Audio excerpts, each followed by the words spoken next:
attorney doon sa sinabi rin ni Ombudsman Remulla the last time na isang Quezon City ex-representative na supposed to be ay magtitel all.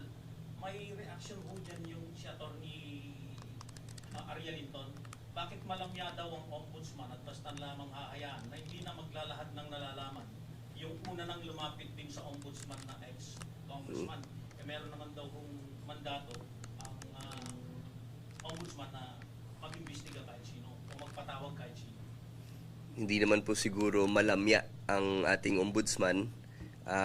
I beg to disagree from that statement na malamya si Ombudsman Remulla. He has always been and will always be evidence-based.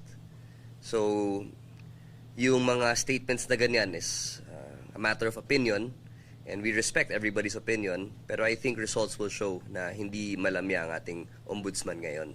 Pero bakit nga ba hindi na siya inobliga na mag-tell all gaya nung unang sinabi ko niya? Does that person want the ombudsman to coerce, intimidate, or threat a person in telling all? Hindi naman po pwede yun.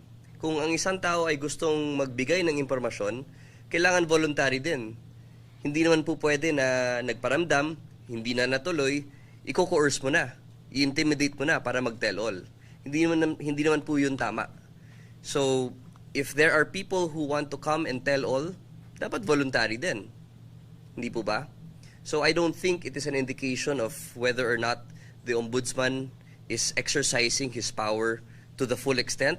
Kasi, ano po yan, that is something that you have to treat very delicately and sensitively.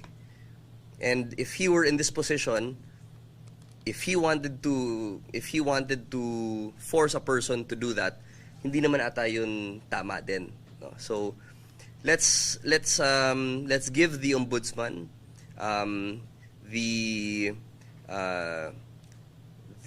not the leeway, but let's give him the time to make an informed decision, to gather all the evidence and verify it from different sources.